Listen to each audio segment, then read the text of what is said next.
बिस्मिल्लाहिर्रहमानिर्रहीम, अस्सलामु अलैकुम वरहमतुल्लाहि वबरकातुहू। दोस्तों कैसे हैं आप लोग? ठीक ठाक। मंजिल बाय शिराज खान में खुशामदीद। दोस्तों वादे के मुताबिक जैसा मैंने आपसे कहा था कि जब लेजर की थ्योरी पढ़ लेंगे तो लेजर में ट्रांजैक्शंस को पोस्ट करना हम सीखेंगे। याद रखिएगा पोस्टिंग क्या होती है। देखिए पोस्टिंग जो होता है वो जर्नल से ट्रांजैक्शंस को उठाकर वही सेम ट्रांजैक्शंस को उठाकर जर्नल से लेजर के अंदर लिख देना, ये अमल कहलाता है, हमारा पोस्टिंग का अमल कहलाता है। तो पोस्टिंग इस मेथड को कहते हैं। पोस्टिंग के कुछ फीचर्स होते हैं, क्या होते हैं देखिए। Record the relevant amount on the left side and right side of the account which according to journal is to be debited and credited. देखिए सीधी सी बात है, जो ट्रांजैक्शंस आपने जर्नलाइजिंग में जनरल जर्नल के अंदर डेबिट की थी, उसूल याद रखिएगा लेजर में वही चीज डेबिट होगी, और जो चीज आपने क्रेडिट की थी लेजर में भी वही चीज आपको क्रेडिट करनी पड़ेगी। In the ledger account the first entry on the debit side is preceded by the word to and the first entry on the credit side is by word by the sign of ditto, यानी same as is placed before the subsequent entries. देखिए जो चीज laser के अंदर आप debit करेंगे तो उसके साथ टू लगाएंगे, यानी आपको प्रीफिक्स लगाना पड़ेगा उसके साथ टू। और जो चीज आप क्रेडिट करेंगे किसी लेजर के अंदर उसके साथ आपको बाय का वर्ड इस्तेमाल करना पड़ेगा। क्यों? For sign of the two, यानी इसलिए ये करना पड़ेगा हमारे को ताकि हम एक दूसरे का क्रॉस रेफरेंस बना दें कि भाई अगर कैश डेबिट हुआ था तो उसकी वजह क्या बनी थी। अगर कैश डेबिट हुआ था तो किसके जरिए डेबिट हुआ था, क्या कोई सामान खरीदा था या कोई एसेट खरीदा था या फिक्स्ड एसेट खरीदा था।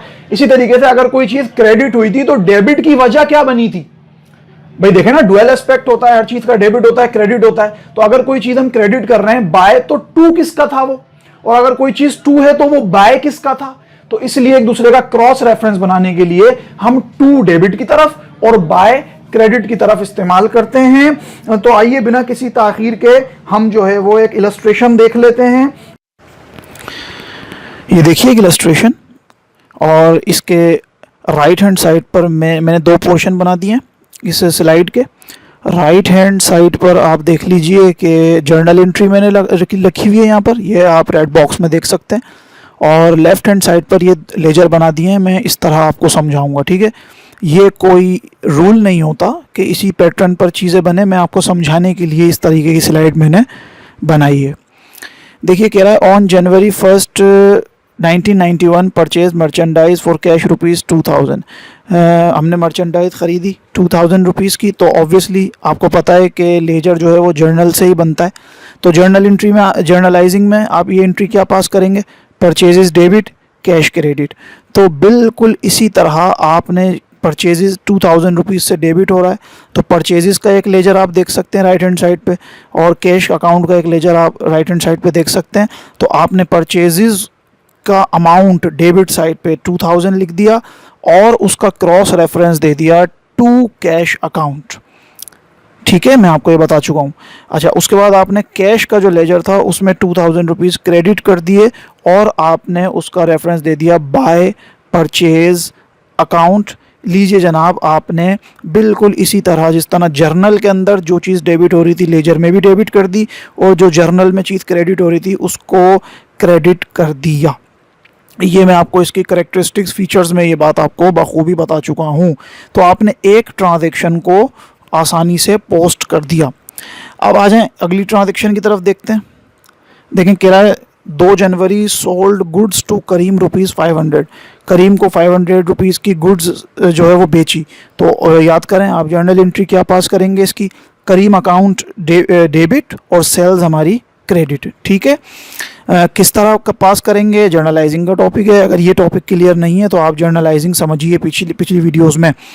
तो लीजिए जनाब, एक करीम अकाउंट खुल गया, एक सेल्स अकाउंट का लेजर बना दिया। करीम का अकाउंट 500 रुपीज़ से डेबिट कर दीजिए और रेफरेंस दे दीजिए टू सेल्स अकाउंट, और सेल्स अकाउंट क्रेडिट कर दीजिए 500 रुपीज़ से और रेफरेंस दे दीजिए बाय करीम अकाउंट।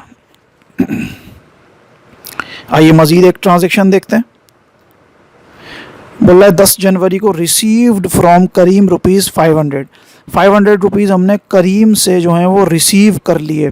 अब देखिए जर्नल एंट्री क्या बनाएंगे आप, कैश आ रहा है, पैसे रिसीव करें, कैश आता है, एसेट है तो डेबिट, और करीम का अकाउंट हमारा क्रेडिट, क्योंकि भाई हमने जब उसको सामान बेचा था तो उसको डेबिट करा था, क्योंकि डेटर था ना, हमारा अकाउंट्स रिसीवेबल था। अब हमने उससे अमाउंट रिसीव कर लिया है तो सारा का सारा डेटर्स ख़त्म हो गया। जब एसेट ख़त्म हो जाता है तो करीम का अकाउंट क्रेडिट कर दिया हमने इसी तरह। तो अब आप अलग से एक लेजर नहीं बनाएंगे, क्योंकि याद करें, देखिए राइट हैंड साइड पे कोई भी लेजर नहीं बनाया मैंने। क्यों नहीं बनाया, इसलिए क्योंकि ऑब्वियसली कैश का लेजर ऊपर बना हुआ है और करीम अकाउंट का लेजर भी ऊपर बना हुआ है। तो 500 रुपीज़ आप कैश को डेबिट कर दीजिए, कैश अकाउंट को, और उसका रेफरेंस दे दीजिए टू करीम अकाउंट, और 500 रुपीज़ करीम का अकाउंट आप क्रेडिट कर दीजिए और उसका रेफरेंस दे दीजिए बाय कैश अकाउंट। लीजिए जनाब, आपने ये ट्रांजैक्शन पास कर दी।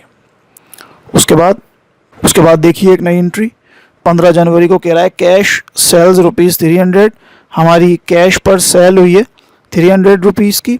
इसका मतलब हमने सामान बेचा और हमारे पास से कैश आया है। देखिए इसका भी आपको अलग से अब लेजर बनाने की ज़रूरत नहीं है, क्योंकि कैश का लेजर भी बना हुआ है और सेल्स का लेजर भी बना हुआ है।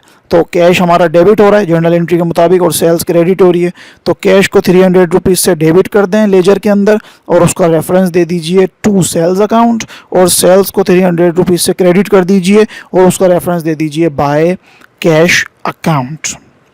और उसके बाद एक मजीद ट्रांजैक्शन देखिए 30 तारीख को कह रहा है पेड सैलरीज ₹700। 700 रुपये की हमने सैलरीज पे की हैं। तो आप जर्नल एंट्री क्या पास करेंगे, ऑब्वियसली सैलरीज अकाउंट को डेबिट करेंगे और कैश अकाउंट को क्रेडिट करेंगे। अब आप इसको लेजर में पोस्ट कीजिए। लेजर में जब हमने इसको पोस्ट करा तो क्या हुआ कि सैलरीज़ का लेजर तो नहीं बना हुआ था, हमने एक नया सैलरीज़ का लेजर अकाउंट खोल लिया।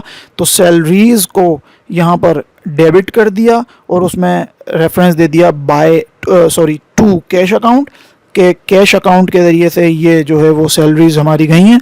और उसके बाद कैश का जो हमारे पास लेजर बना हुआ था उसमें हमने 700 रुपीज़ क्रेडिट कर दिए और रेफरेंस दे दिया क्या, बाय सैलरीज़ अकाउंट।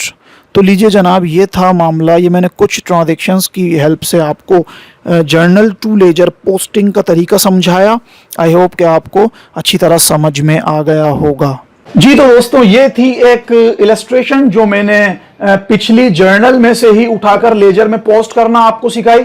इस तरीके से जर्नलाइजिंग से हम एंट्रीज को उठाकर सिंपल लेजर के अंदर लिखते हैं, पोस्ट करते हैं, और इसी तरह हम इसमें पोस्टिंग का प्रोसेस करते हैं। तो अगली वीडियो के अंदर हम लोग ये देखेंगे कि हमने जर्नल से लेजर के अंदर पोस्टिंग तो कर ली, अब इसका अमाउंट कहां जाएगा, फूटिंग एंड बैलेंसिंग क्या होती है, बैलेंस करना किसको कहते हैं, उसके बाद ब्रॉड डाउन क्या होता है, कैरीड डाउन क्या होता है, ब्रॉड फॉरवर्ड कैरीड फॉरवर्ड क्या होता है, उसके अलावा नेक्स्ट ईयर में जब जाएंगे तो अमाउंट ओपनिंग कैसे जाएगा, क्लोजिंग कैसे जाएगा, उसके बाद इस अमाउंट से जो रिमेनिंग अमाउंट लेजर में से बचेगा उससे ट्रायल बैलेंस कैसे बनेगी, ये तमाम चीजें हम अपनी अगली वीडियो में देखेंगे जो अकाउंटिंग साइकिल का फिर अगले स्टेप की तरफ जाएंगे वो समझने के बाद। अगली वीडियो तक के लिए मुझे इजाजत दीजिएगा, अपना बहुत ख्याल रखिएगा। अस्सलामु अलैकुम वरहमतुल्लाहि वबरकातुहू।